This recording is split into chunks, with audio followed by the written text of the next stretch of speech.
And welcome to a very special Ewtn bookmark with a great friend of ours, Marcus Grodi. You all know him, the book Guideposts for the Journey Home.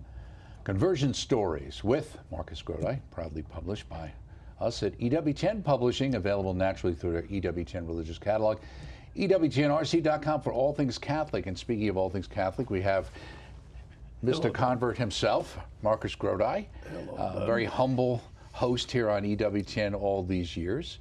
Mother Angelica saw it in you, and the rest is history. Yeah, well, it's a little, I feel a little sheepish being called Mr. Convert, but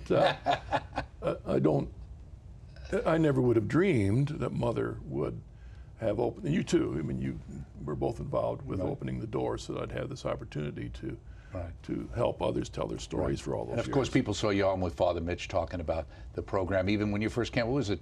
Who was your co-host originally at the time? A guy who came down with you on Mother's show? Yeah, on Mother's show. Dr. Kenneth Howell. You're right. And at one time, you even were talking to kind of doing it somewhat together. We ventured that in the first year, and Ken would have been great, but it turned out that you guys decided to do it with me, and by God's mercy. Absolutely. Yeah. Who was the first guest? Tom Howard. Tom Howard. Yeah. We were just talking about Tom Howard before. And that was so funny because before that, see, I run the Coming Home Network, and that's how it got started, right? Coming Home Network. Right. In fact, the original name of the show was going to be Coming Home. Well, and then we kind of said, no, we want to have a different name. On the night before the program, Mother did say, no, don't emphasize the Coming Home Network very much because people will be confused. Right. EWTN Network. Okay, I said I won't do that. So I began the program, Welcome to the Coming Home Network. I mean, I totally blew it. Right. We had changed it by then. We had changed the idea of having it as the Journey Home show. Right. Exactly. Right. And you know, I was looking. Do you have any idea how many shows you've done? Oh, well, since I think we average at least 40 new shows a year starting in 1997. Well, according to what I've got is 1,070 shows that you did. Your son has done about another 85, so you got about 1,155 between, at least within reason, between the two of you over the years. And I've heard, this is not for public, this is just between you and me, I've heard that they have at least 750 potential guests on a list. Is that what it is now? That's what I've heard. Well, that's interesting too, because you know at the time when the show 750, is that what I said? 750. When the show premiered in September of '97, when we had that, you know, the focus clearly, you had Tom Howard and others. A lot of it had to do with a more evangelical kind of thing that was going on, and a fair amount of movement. Would you sense that maybe that movement isn't as great as it was, or has the dynamics of conversion changed in your mind? I've actually charted that. In other words, in our database, all the, for example, clergy converts that we have in our database, which amount to over 1,300. And so when did they convert to the church? And did the graph. And it's very fascinating to see that, yes, there was an increase, and then it really peaked. And it almost peaked around 2010, then it's come down. And it's interesting that it parallels, if you will, the charismatic renewal, even the Marian stuff. Remember how many? Yeah, sure. Used conferences to be and all the things a going conference on. every weekend somewhere. Well, what's happened? We've gone through this, if you will, a malaise, and you know, we could sit and talk about what's caused that. Right. I don't really know, but I think we're back to a time where we've got to work a little harder. Right. At sharing the gospel. Well, let me ask you this too, because I have the privilege of working with Father Spitzer on his show, Father Spitzer's Universe, where a lot of the focus in conversion is really dealing with young people, agnostics, atheism, really dealing with, and you were a scientist yourself in training, the idea of just dealing with the whole idea of God, the existence of God, not so much a biblical God versus a Catholic biblical God, but whether God makes sense at all. Whether there's a creator, right? And if there's a creator, then does any of this have any? And does he care about us?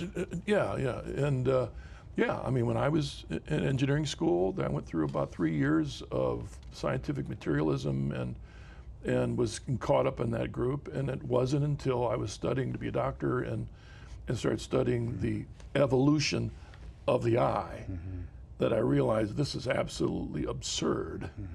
in the midst of that, and by God's grace, it helped me see there's got to be a creator here. And in some ways, and I agree with Father Spitzer, who's brilliant, that we should be fighting those battles, but in the end, we know it's grace.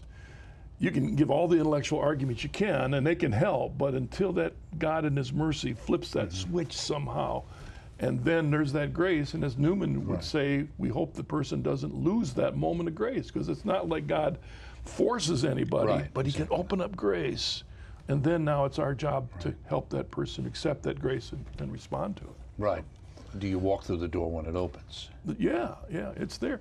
We don't know how often, I mean, we don't want to get too literal about this, how God opens the door for someone, but our work in the Coming Home Network is recognizing if someone comes to us, we accept that that's grace moving. We do everything we can to open the door to the church for them. We don't force them in, but we make sure they know the fullness of the church. What's the biggest obstacle you run into now? It used to clearly be Mary. I don't know if that's still the case. I wish my staff were here. John Mark is really running the show now. This is what I do for a living, is drink a cup of coffee. But I think more and more it is, now that we have the media feeding us with so many voices, it's the confusion of that. And one of the issues I think that's become more and more an issue is, does the Catholic Church change its mind on things?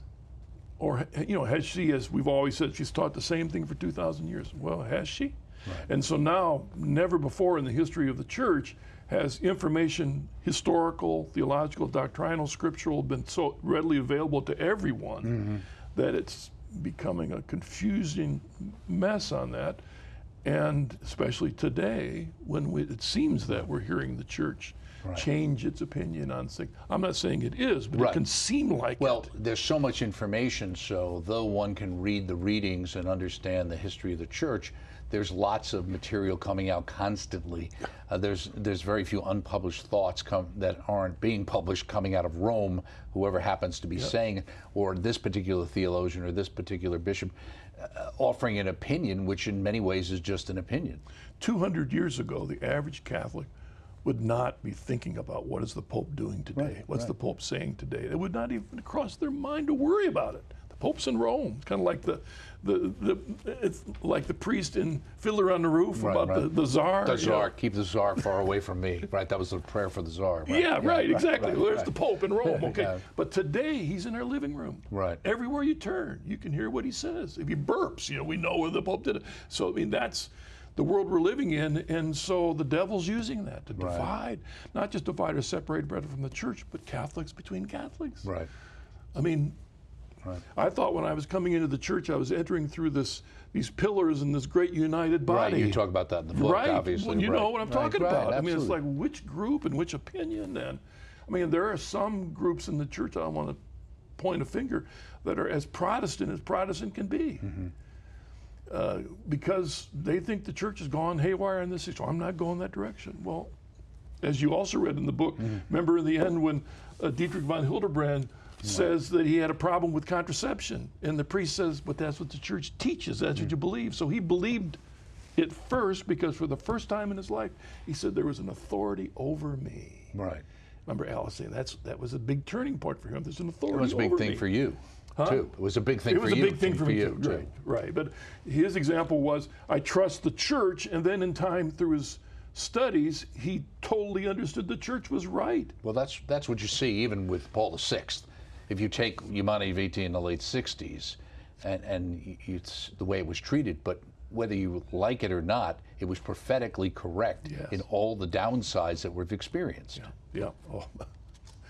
More so. I don't want to get there, but the craziness that we're going through now that we never would have dreamed back in 1968, the craziness, which is the trajectory of all that. And no, absolutely. Now, what's interesting in this book, too, is that, as you point out, these episodes are not your usual Journey Home episodes that are chronicled in here. They're mostly what we call the open line First Monday programs, in which we invited previous guests to return to spend more time answering live questions. You got Mother Angelica here, a couple of shows, 4 shows, I think, with Scott Hahn, Yeah. one with the beloved Benedict Rochelle, which starts things off, and then you've got Alice von Hildebrand talking about her husband, of course. Yeah, yeah. I thought it was And funny. Steve Mosier, of course. And Yeah, Steve great. Mosier on Yeah, population. But I thought it was so funny with Alice because you ask her one question and her answer went on for like 2 pages. And I said, now that's definitely Alice von Hildebrand. That was also true a couple times with Scott. I want to express great gratitude to you and to your staff that helped put this book together. I want to tell the audience that I can say without hesitation, this is an excellent book. And part of the reason is I had very little to do with it. And I say that in the You just did the interviews that we used. Yeah, I say that in a sense of, as I reread this book recently to get ready for this, I was taken aback by the collection that was together, and what's powerful about these, and I know you experienced the same thing in your bookmarks, is that these folk, Father Grishel and Mother Angelica and Scott Hahn, when they're on the journey home or the bookmark, they're asked a simple question, and what they're doing is they're taking all that research and everything they have, for Father Spitzer, it's all out there, and now all of a sudden, without a manuscript, Right. they're trying to bring it all in and explain it to the audience they perceive that's out there. Right. And so you get all of their theology, in a way, condensed and simplified. That's all the way through this thing. It's really a powerful aspect of that. And as you said, these were not the usual journey home where it's mainly their conversion story. Right. In this, it was a condensation of their conversion story, but they answered so many other questions, which to me make this book Now, extremely valuable. I'm trying to remember, did you start off on Mondays and go to Fridays, or did you start off on Fridays and go to Mondays? I started on Fridays. Okay. And Raymond was on Mondays. All right, and then you guys swapped. And we swapped. Right, we did a spot. We did it. Where he showed up on your set and starts taking things apart, and you had to remind him that it wasn't quite time to move. That was a cute funny. spot. I remember we ought to when we get did that that. out. It'd be funny to get that out again just for the rep of it. But, Right. but no, we started on Fridays Right. for a couple That's years. why you had an open line first Friday. Kind of was what you originally started with. Right? And by being there on Fridays enabled me to be here when Mother had her miracle. Right. Oh, right. Okay. Because I came in Thursday after she had her miracle. That was just a blessed event to be able to be here for that. Right, absolutely. Well, you say here, I hope that these stories are an encouragement to you. It was one of the great privileges of my life to be able to host this program for 25 years and to meet so many inspirational and inspiring Christian brothers and sisters. Of all the people you met for the first time through the journey home, Yeah. who were you most inspired by? That's kind of like why it's hard to answer the question, what was my best guest? But still, on the other hand, sometimes I look back on some of those guests, and I remember the first time I had Steve Ray on the program. Just blew us away. He had so much enthusiasm. Yeah, so much knowledge, too. Knowledge. But, Right. I mean, I could go through all the guests. Of course, Tom Howard, and then Graham Leonard was Right, the he was the second guest. week, right? He was the second. So many. And he was who? Because he was special. He was the Bishop of London, Right, right. as an Anglican, second to the Queen Right. in the church, and he converts to the church. So we've had so many neat folk. I had the privilege to have my wife on the program. Right, That was a great. And we used to have some programs too where we had multiple people on a particular, topic, Presbyterianism, or Those were awesome. But I also what I meant by that was also there were times I'd come in for the program and I'm looking forward, but then I show up to lunch, and I'm sitting like this with Father Thomas Dubé. right.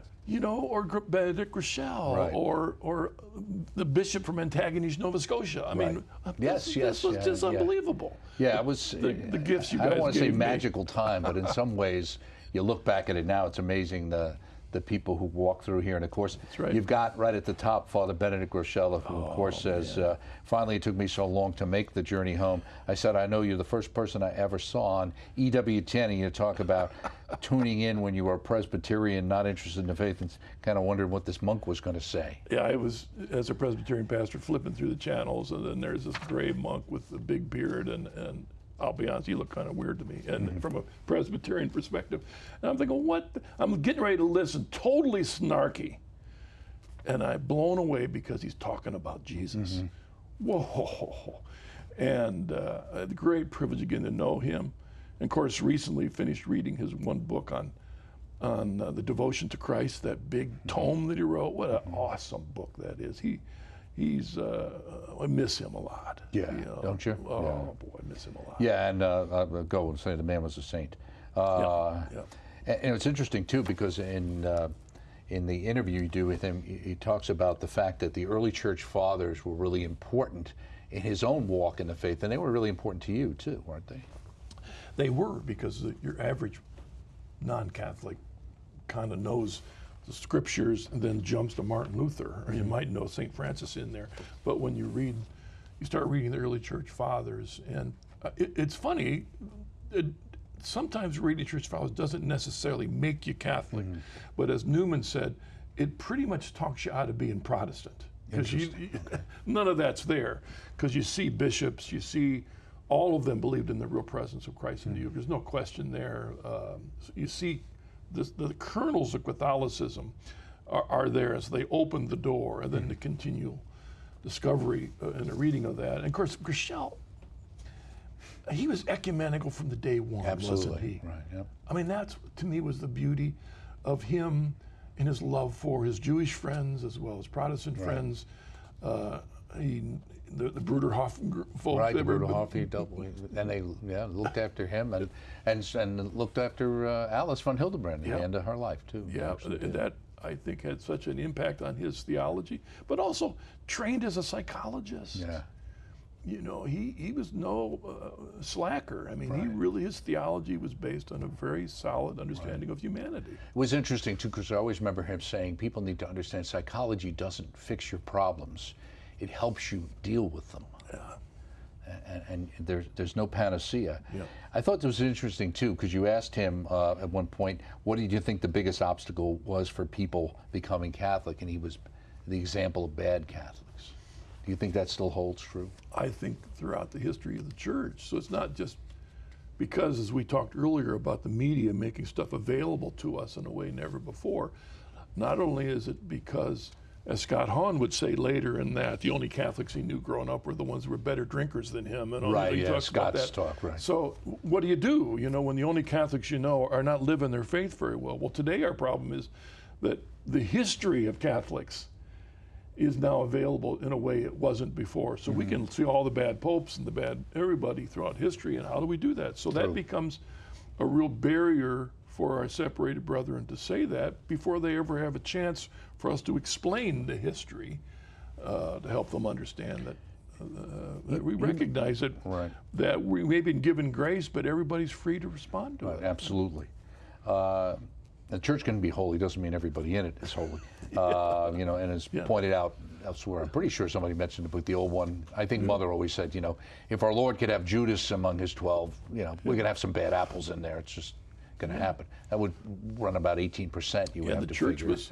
The church is holy and struggling with holiness, and as soon as you and I joined, it got a whole lot worse. That's right. Yeah. Bishop Sheen said to a person who was saying about, well, I don't want to judge all the problems people. Well, we got room for one more. You know, another hypocrite. You can kind of come right in. And you talk about here, Catholics seem. I thought this was very interesting, and this is something I came to understand, especially coming to work at Ewtn. In reading books and listening, Catholics, we seem to be much more comfortable with both and, whereas Protestant brothers and sisters get caught up in either or. And he said, yes, it has been said to be a Catholic, you've got to be able to chew gum and walk at the same time. I love that one. So I remember that in there. Yeah, right. Yeah, it's amazing how, in a way, profound that idea is recognizing this arguments between the either ors has split churches asunder for 2,000 years. But the both and is the dealing with the mystery. The mystery of God's sovereignty yet our total freedom. How do you put those together? Well, if you go with the either or, you get the Calvinists and the Arminians at each other's throat. Or you recognize that, you know, as Augustine, I can't quote him perfectly, but he says, about the moment you think you understand God, you don't. There's a mystery there. And we have to leave it as a mystery because he's so obvious statement to say so far above us. So how daunting was it for you to interview Mother Angelica for the first time? and you would know this in all your interviews, often your guests for the first 15 seconds are nervous, and then by grace they kind of, Right. it was opposite with me and Mother Jill. I can even, it began, I mean, yeah, right, I'm interviewing Mother. How is she gonna respond to me and all that? But after the first 15 seconds, I felt like we were best friends. Right, right. I really did. It was a thoroughly enjoyable time, and I felt in our dialogue back and forth, again, I understand my goal Right. as a host, as you do, and your job is to help that person tell Right. their story. It's about them. It's not about us. Right, you know? absolutely. And so here we had a chance to make it Mother. Right. Yeah. Yeah, I never get a chance to interview her, at least on a book or anything like that. She said here in a question, she said, you know, the Lord uses ordinary things to do great things. And that was the way she always talked about, I'm the donkey pulling the cart around here. She said, you got to go through certain pains and certain problems, and they may not be great tragedies in your life. Disappointments. God uses a lot of disappointments in things and people. And as we go along, God uses those things to bring us closer to Him. That's what we don't understand. Yeah. Well, you're drawing me back to my favorite scripture, Proverbs 3, 5, and 6. Trust in the Lord with all your, I'm sure she would have agreed. Trust in the Lord with all your heart. Lean not on your own understanding, but in all your ways acknowledge Him, and He'll direct your paths. That's Mother. Right. She trusted Him. Right. She acknowledged Him in everything and just trusted that God's guiding this thing. Right. And sometimes I don't understand where that $2 million is going to come from. Right. I'm leaving it up to But Him. she relied on that providence, Yeah, right? yeah. She said, we rebel against, you're talking about spiritual challenges are not just religious, they're for every single one of us, meaning not for lay people. She said, we rebel against them because we're always looking at human justice. This isn't right, this isn't right, this isn't right. But as I look back, God was preparing me to go it alone. She's talking about her youth and her growing up and the tough times she had to face. I mean, think how hard, here's Mother having to condense for this audience this most difficult time in her growing up. You know, I mean, there was so much there. We'd love to know more what that was like. But for her, by grace, to eventually look at it through the lens of Romans 8:28, all things work together for good to those that love God and are called. I mean, so this stuff, if your heart's right, God's going to work that right. And that's what happened for her. You know, that, and it took grace turning her heart around because she wasn't starting off in the right direction. No, not at all. She also said, yeah, it could be if you don't give credit where credit is due to the Lord. She was answering a question you talked about, barrier to Christ. At that point, you can never say, gosh, I did a good job. Yeah, I think in our interview we talked about the conversion that happens between, boy, am I great, to thank you, Lord. I think we talked about that. That's a conversion. When that happens, so that the first thing that comes to your mind is, Lord, that was you. That's a conversion. Right. And she was talking about that in her own life. Right. Well, you realize sometimes that you have these wonderful ideas and you go, how come I have more wonderful ideas now than I used to get? I wonder. She said, God gave us free will. The reason it's free is that I can say yes or no to God. But that doesn't mean I can do as I please, when I please, how I please. It means that He's giving me an opportunity and giving Himself the joy of you loving Him so much that you're more than willing to do something you really don't want to do. Yeah. Our separated brethren, God bless them, but they just don't appreciate that aspect of the fiat of Mary, the complete freedom she was given to decide.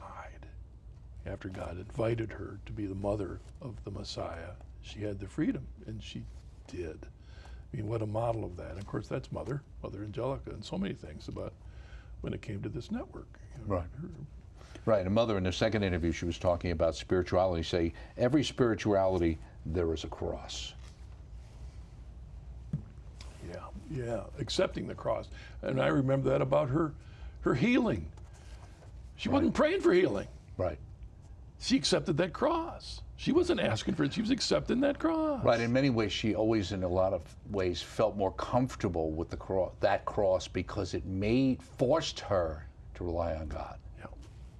That when things were getting easier, that's when the temptation for not relying on God and thinking you can do it on your own was the greatest for her. Yeah. And probably for all of us, really. And we don't know the workings upstairs in God, but the fact that she was totally willing to accept that might have been one of the reasons that he said, okay, I'll let you walk again.